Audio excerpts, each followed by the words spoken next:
Hello, people. We are discussing the murder of Evian Rauter.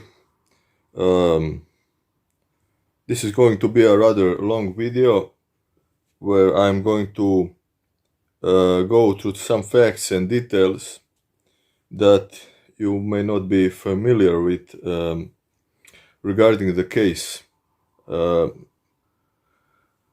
Usually, if you've been watching the videos and reading material about the case, the murder death of Evian Rauter, then usually it starts with the body of Evie being found hanging on that pine tree on 4th of September 1990.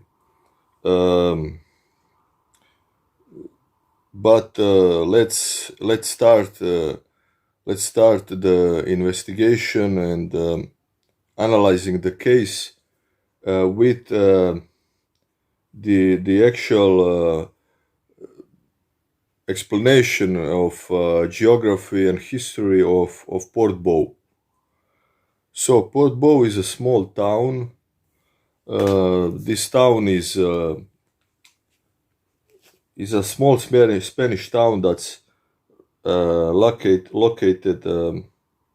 just if you look at it here. So this is the Port Bow, and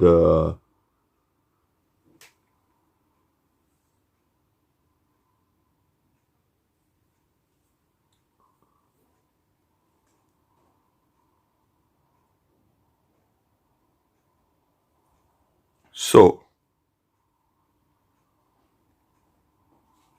you can see here the border.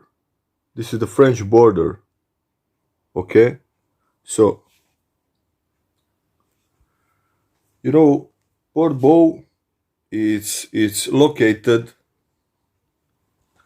just half a kilometer to the south of the Spanish-French border. The people who are guarding the frontier from the Spanish side were that in 1990 the Guardia Civil. It was international border, not the European border like now, or non-existent border, where this Guardia Civil personnel, policemen, they are from the headquarters located in Port Bow. The headquarters is like 400 meters from the death scene. So the majority of Port Bow is the terrain area is occupied by this big train station, where you have to change the train because the rails in Spain were of different width. So all the train coming from Europe, passing France, they had to stop at Port Bow after you pass the border, and then you had to board the Spanish train and to travel in the peninsula, in the Iberian Peninsula, and on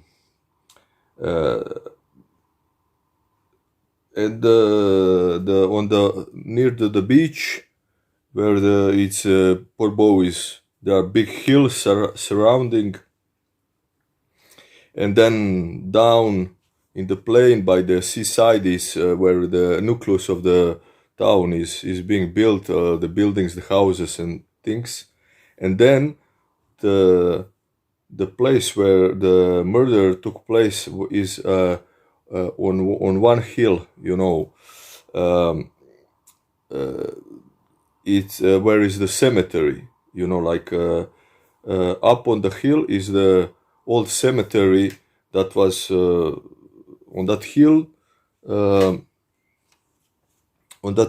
The the old cemetery with the walls was built in the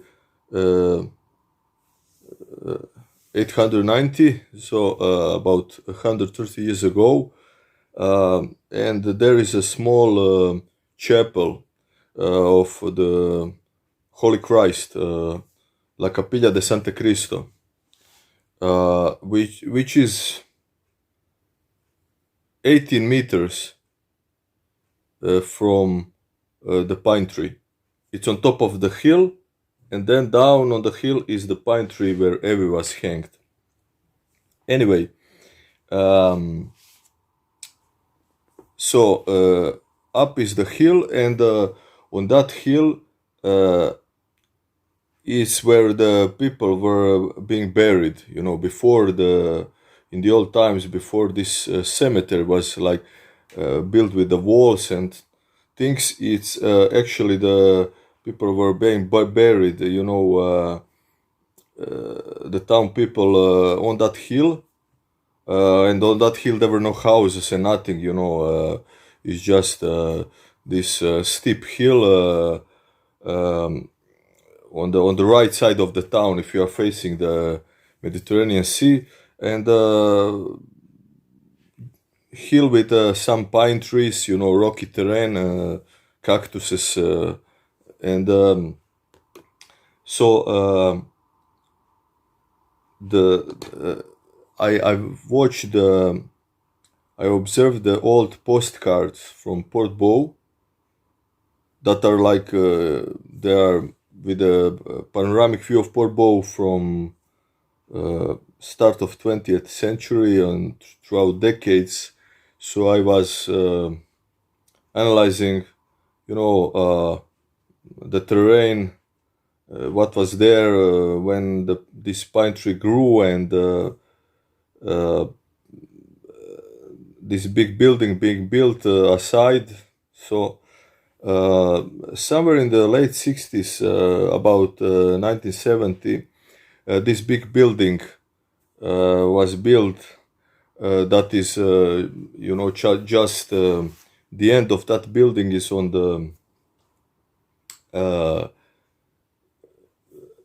the end of the building is 10 meters from the pine tree. Very close, you know. And each entrance of this big building has 4 big apartments, 100 square meters. So it's like it has 4 floors, and you know, on the down at the street level is are the garage space, and you know, like the first apartment is on the first floor. Okay, so you have like 6 entrances with 4 apartments in 4 big apartments in each entrance, and so from 1 to 6. So Pujada de Mirador number 6 is the entrance of the building, where on the first floor lives the lady that gave testimony on that night, Carmina Cole, hearing the noise and the cries and screams of a girl coming from that pine tree. And the pine tree, from her balcony and from her window, which is you know, just 10 meters up from the balcony, you can see the pine tree, and you cannot see the base of the pine tree because there's all reservoir there, all gas reservoir, but you can see like the branch where Evie was hanged, and next to the balcony is a window which was open that night, and there there's the bedroom where Carmina Cole slept, and she was awakened by the noise at that place. Anyway, back to that hill, you know. So on that hill, on the postcard, we can see that the on the steep hill there is like a where the pine tree is located is on the side of the pine tree there's like a plain area like and then is the start of some rocks there, but there's one like from the seaside as you go up there's like little area that's kind of flat.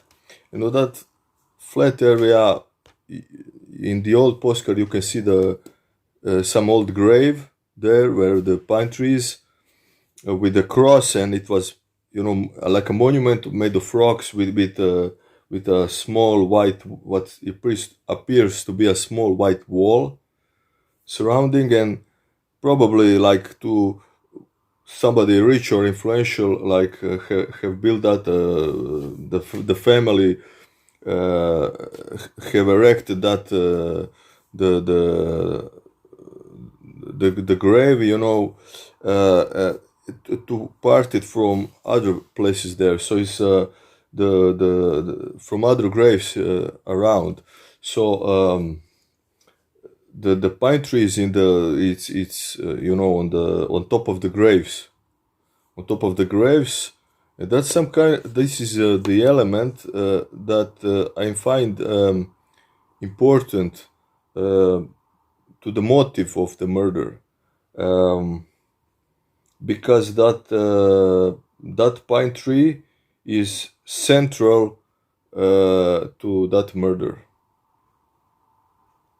It's central. You cannot assume that pine tree where they hang the Rauter is just some random pine tree, because first it's the worst place to hang someone and to like fake like a suicide, because it would attract a lot of attention. It's on top of the hill. It can be seen down from the town, from the beach, from the seaside. It's 10 meters from a big building where the people are sleeping, and the poor boy itself, it's a small town, it's in the city, or like things happen, even if a lot of people are around, they're not interested. But in a small town, if something happens, it's like people are going to observe, they're going to watch, they're going to talk, and the town of Portbou is full of police. That year 1990, that the town had about 2,000 people, which about 200 were the Guardia Civil, the Spanish, half police, half military. Is that this gendarmerie? Very, police, Guardia Civil doesn't handle some minor cases. They are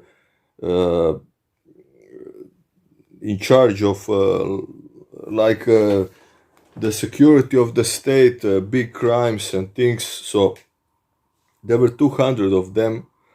There are people who are working for the state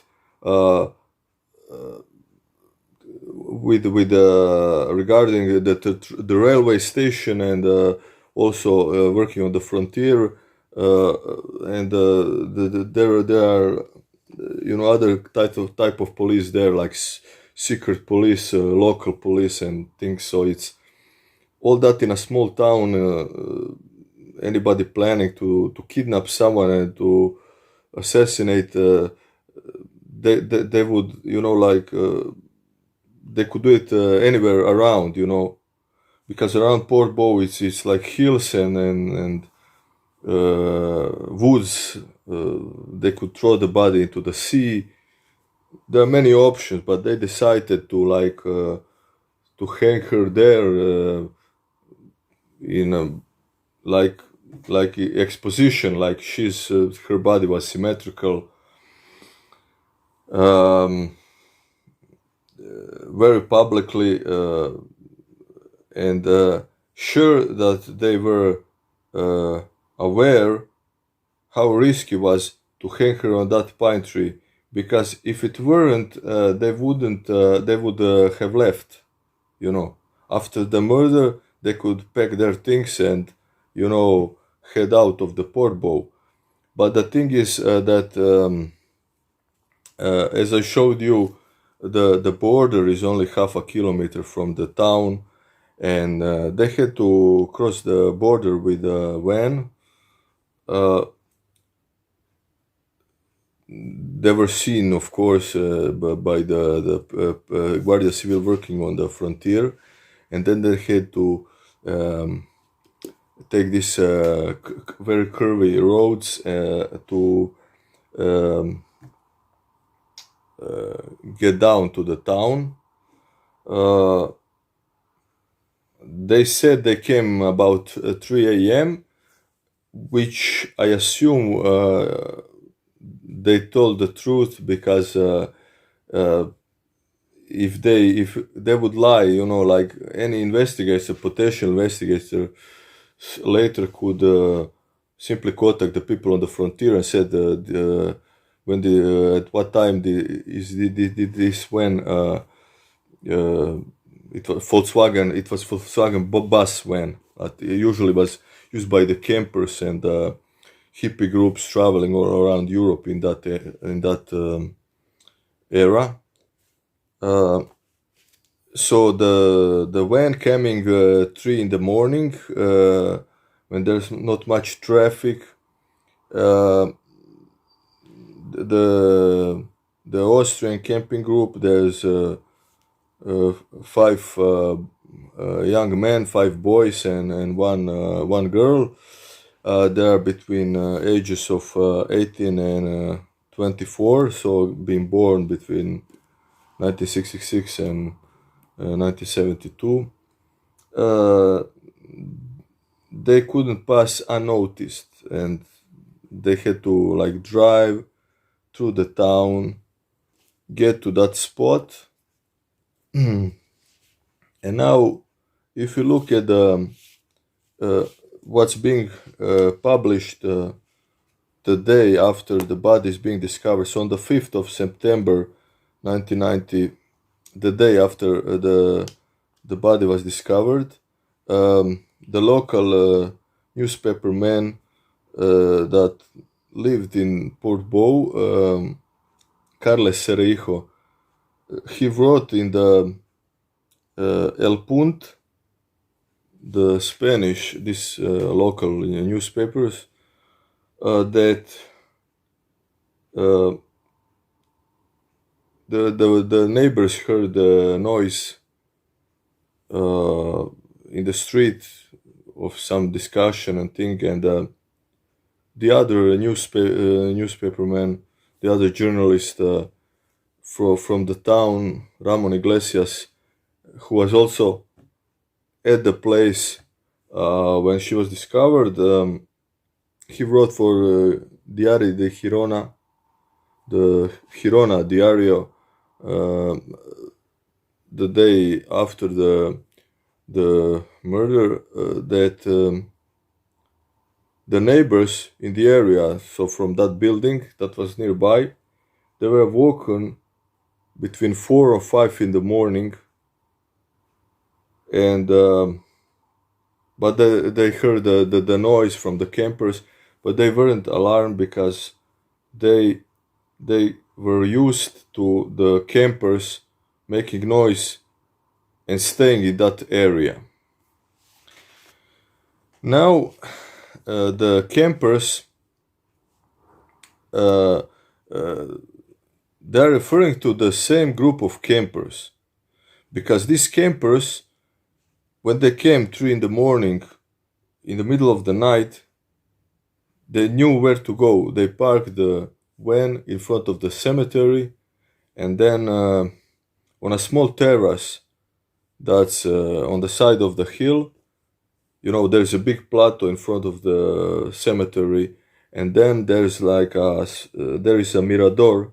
This is like a circular place On one side is a cemetery, on the other is this mirador. It's like where it's like a small circle, like a small place where mirador. It means like the um, observation post. Like you go there and you enjoy the view of this bay area, of the town. And then there are like small set of stairs, and there they've built a tent.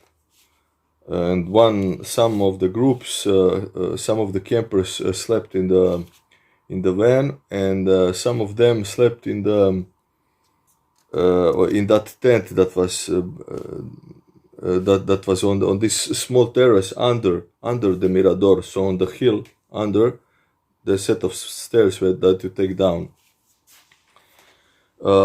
Anyway, the Spanish investigators of the judicial police, they never mentioned that the van was parked there, but there are many eyewitnesses who saw that van and who cannot deny that the van was parked there. So they parked there. Now it's past 3 a.m. and about 1 hour later is this noise being heard, and this noise have awoken Carmina Cole, and Carmina Cole, the old lady living there like 10 meters away, is just up from her balcony. So they're up there, but it's very dark, and she was afraid of that noise, of that screams, to get out, to even like look out of the window. And so that event took place between 4 or 5 a.m. and the body was discovered somewhere just before 8 a.m. And there's some controversy to when the body was discovered, and because suddenly at 8 a.m. a lot of people there, a lot of journalists, local secret police, the patrol of Guardia Civil. It's like just how the body was found, and who informed the police, and all that happened. It's like a very complicated topic, so we are going to skip it, and I want to get back to the campers. So the Port Bow is it's not a touristic place where people will hang out, like with a lot of discotheques and big beaches and things like that you have, on the south to the Costa Brava. But some people would stay there. It's this train station there. They would come with a train, stay some time in Port Bow. Now it's assumed that the campers from Vienna are hippies. They have the big Volkswagen van with the tent. They are camping, traveling that way, like the hippie would do. But actually, all the hippies would be gathered on two other places in Port Bow. There was this called Hotel Florida. It's not a hotel. It's just like a small beach surrounded by the hills, where they would put their tents and be together and socialize and party and things. And there were, like in the towns around, there are many like this San Pepe Pescadores nearby, like a big camping ground where in that time like a lot of people would gather. But the campers from Vienna, they would have none of that. They had their spot, and their spot was that hill. Hill with the graveyard on. They slept, in front of the graveyard, and there is nothing. When you get to the end of that street, on top of the hill, it's on one side is this mirador, and it's steep hill, and above is the cemetery. There's nothing there. Why would they camp there? There are 10 times, better places there within the Port Bow, like. But they would stay by themselves. They would stay on that hill, and they would put up their tent at the entrance of the cemetery, which by all the evidence that I've gathered it's some kind of rare cult. They are part of some secta. According to the evidence and the things that can be seen, the details in the photo of the murder scene, there are this asatru or Odinist, like this old Nordic pagan religion, Odinism, or known as asatru. And that pine tree would be like a symbol of the world tree. That's called in the old Norse language Yggdrasil. That's the tree is like a god. It's like a living being that's like connecting 9 worlds. It is central to that religion. And the camping room, being from Vienna, being part of the Germanic people of Germanic origin, this is where this religion was before Christianity, so there is a connection there.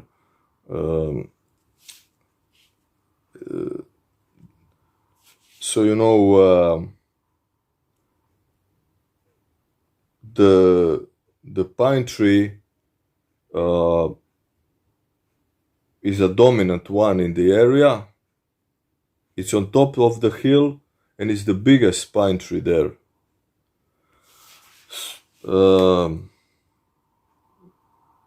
You have a view on the sea from the base of that pine tree.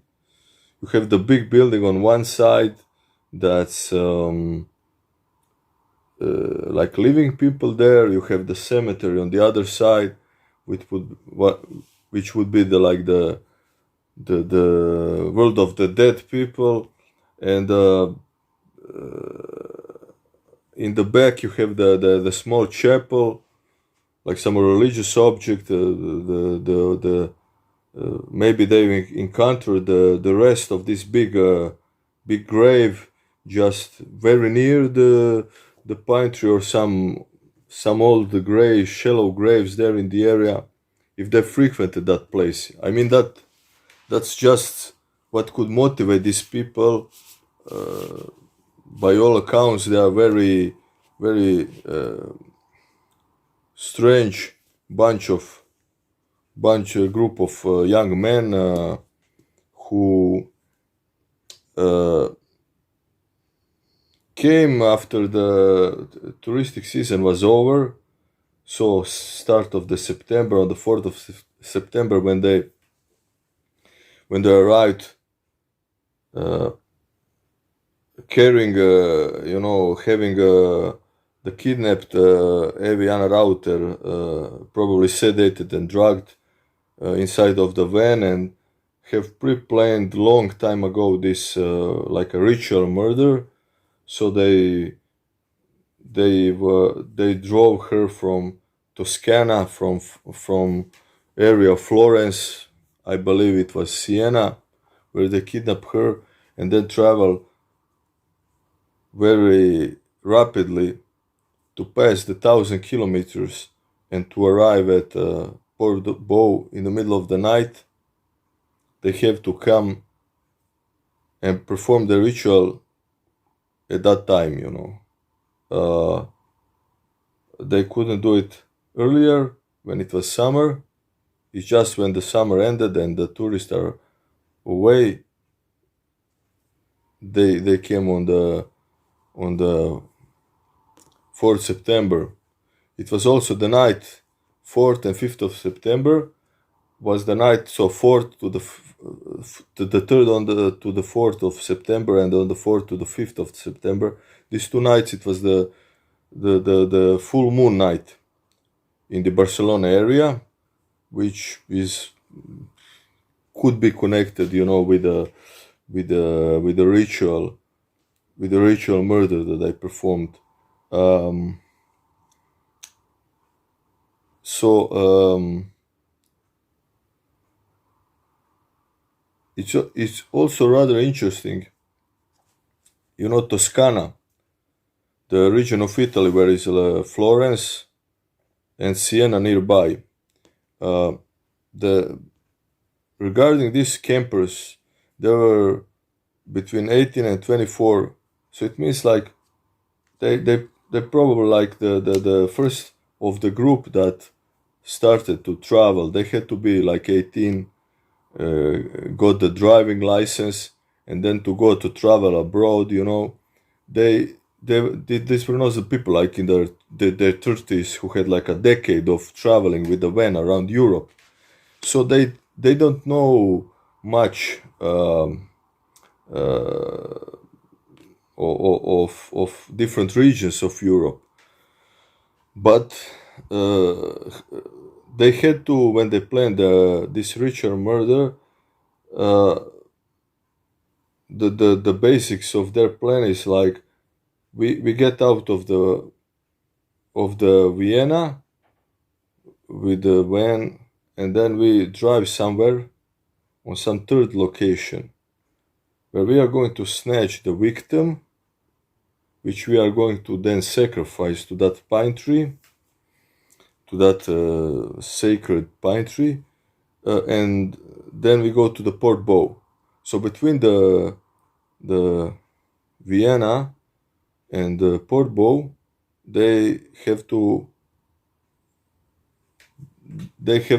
go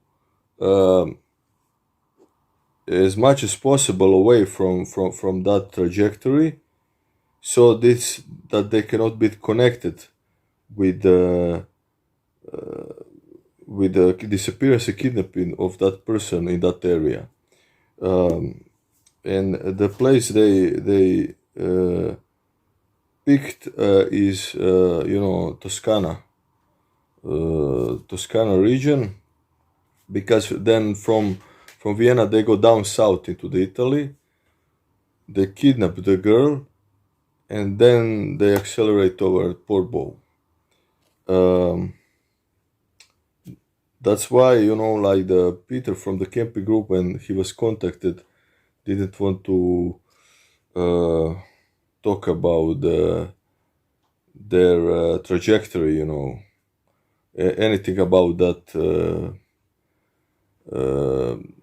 how they got from Vienna to Port Bow, whether they traveled, the closest route is to pass to Switzerland, and then to go and go down into the south of France and into Port Bow. But if they passed Italy, maybe they were seen, maybe somebody wrote down the registration number or whatever, maybe they could be tracked. So this is the taboo topic for him. He ended all communication with the Cream's crew, who contacted him. All the others members of the group are disappeared from the social media. They don't have any profiles, Facebook, Instagram, LinkedIn, whatever, like except for that guy Peter. He had to stay for professional reasons on the Lincoln, this professional website. But I wanted to say, when they picked Florence, when they picked Siena, when they picked that place, it was far away. It was not north of Italy, It could not be connected with that trajectory. It's far down south. But they had to know the area. The thing is that that year, in Italy, 1990, the Football World Cup was being played.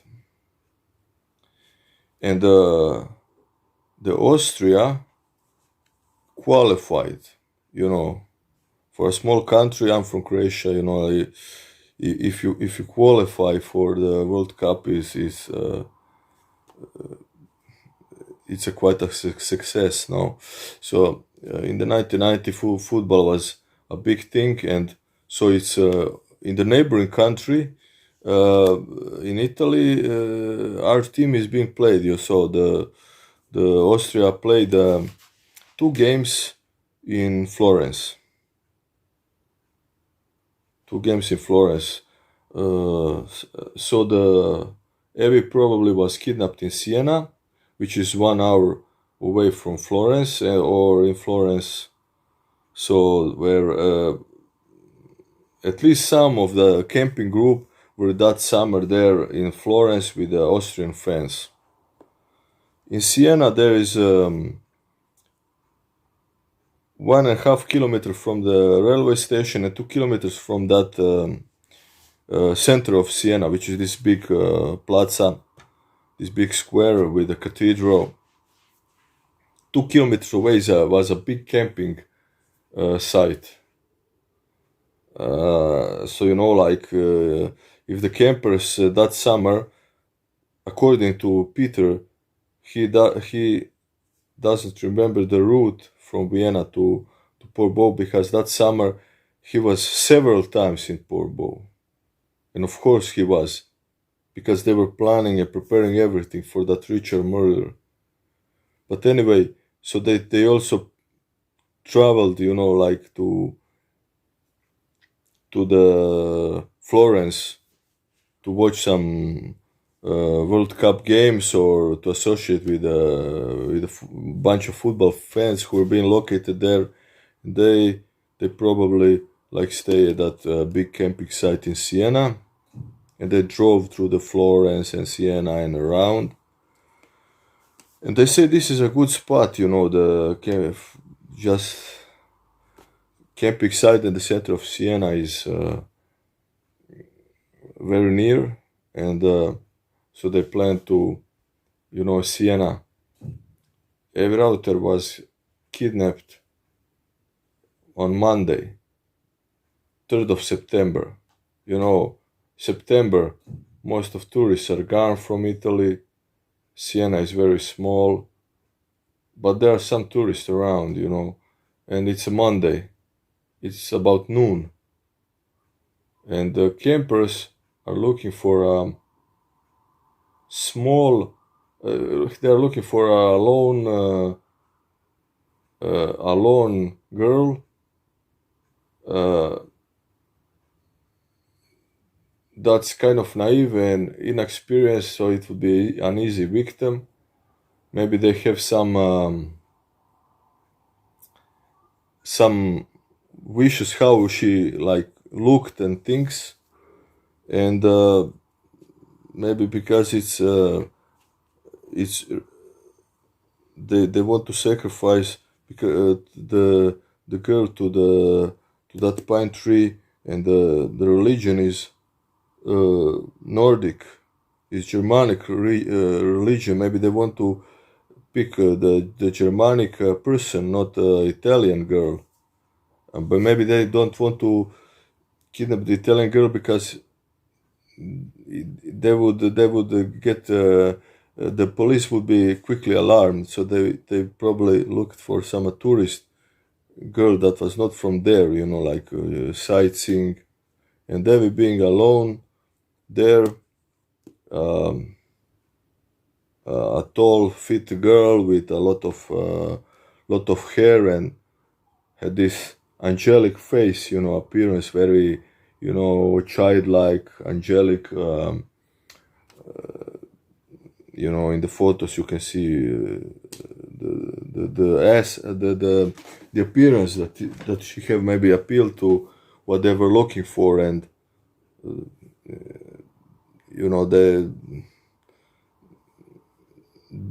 they probably like were looking to snatch some victim, like 1, 2, 3 days. They didn't have that much time, like we don't know when they came there to Siena, but probably had a day or two to pick a potential victim, and then it seemed almost perfect to them. She was there alone, walking around, and once they approached her and spoke to her, and it was even easier because she spoke German, so the Austrian the Austrian South Tyrol dialect of the German language, and they spoke the Austrian Vienna dialect of the Austrian language, but the same language. Yeah, they understand each other very well, and so she was a citizen of Italy, but of Austrian nationality, of Austrian origin. She spoke German in her house. Has the German name and surname. And so they saw she's alone.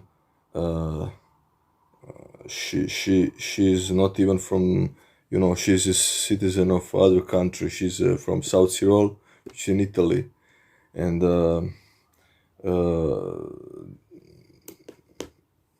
so it was almost perfect for the campers, what they planned to.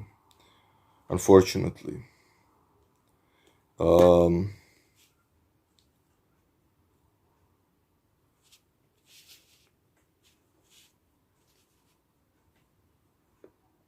so yeah, this is almost 43 minutes of the video.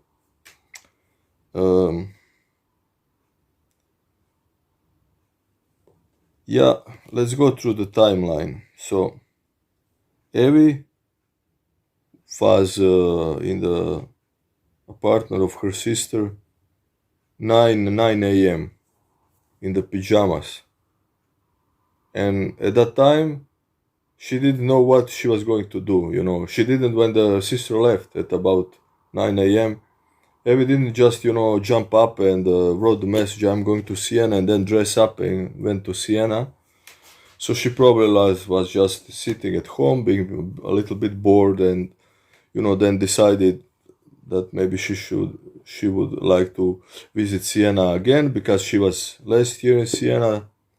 The photo with the Siena Cathedral in the background, the much published photo of Evie's. So she was there, and she wanted to go on. It's one of her favorite places to visit when she's in Florence. Always go then to Siena as well, 1 hour with a train. So then she got dressed up, wrote a message and stuff, and that didn't happen before 10 a.m. Okay, so we are now. She was discovered latest 8 a.m. On the next day dead, and now it's 10 a.m. So if you go to the timeline, at the time when the earliest she left the apartment is 22 hours before already being found dead. Okay, so the bank security saw her. I talk about it in another video. Nothing suspicious. She's just walking away, and not in a hurry, not happy, not sad, not stressed or nothing. Just normal. as he observed her go away and recognizing her because she lived upstairs. So it takes some time for her to get to some bus station or take a bus to get to the Florence Central Station, or just walking to the Florence Central Station. So it took some time. So once she got there, once she bought a ticket for Siena, it was time for her train to go to Siena. It must have passed 11 a.m. So we are now at 11 a.m. when, let's assume, she boarded the train and started to go to Siena. So it's very improbable that she was in Siena before noon. And now the people who think she disappeared in Florence, it's, once she left the apartment, she was moving all the time. And Florence is a big city, very busy, and it's Monday. And from the camping group to stop her and try to kidnap her or drag her, whatever, while she's like on the way to Siena, it's very improbable, Anyway, about noon, she got to Siena. And now we cannot predict any further what happened, but as the campers arrived at 3 p.m. and from Siena to Portbou is about 1,000 kilometers, a little bit more, in today's infrastructure, because we are watching the roads today, and 32 years ago, maybe it was a even longer trajectory to get there, and the roads were of lower quality, the vehicles were slower, and with this Volkswagen bus, I don't think they were driving 100 kilometers an hour, probably like maybe 90. But this is even if they drove faster, it's throughout Italy, passing two borders of Italy and France, and then passing on the south of France, and then it was night, and in the night time you seem to drive slower, or you don't want to attract the police with fast driving if you have a kidnapped girl in the van. Maybe some other stuff, drugs or whatever they had. Anyway, so these 1,000 kilometers, it had to last 12 hours. It had to last, So we have they had the lately they accelerated with the kidnapped Evie in the van at 3 p.m. on the 3rd of September, the day before Evie was found, and so and then they arrived at 3 a.m. in the middle of the night, at 3 in the morning in Portbou, a little bit later than that, okay, but so the timeline when they saw Evie, when they approached her, whatever they did, kidnap her by force or injecting something, to her, or giving her some drugged food and drink, and like I don't believe they just, you know, she was like on some side street and they just, you know, jumped on her and things like that. They probably approached her, talked to her a little bit, you know, and she arrived at noon, you know. She was maybe for some time walking around, but this kidnapping took place, by my estimation, by my assumption, between noon and 3 p.m. On 3rd of September 1990.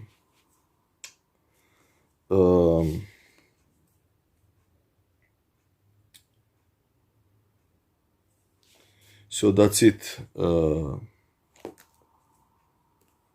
Thank you for watching.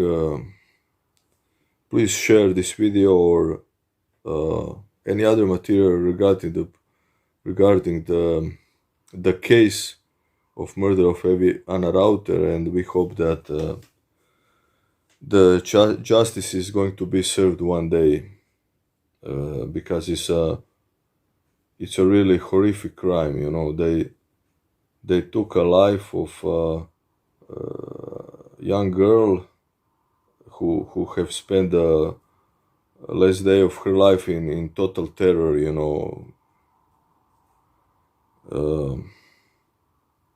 So thank you. See you in the next video.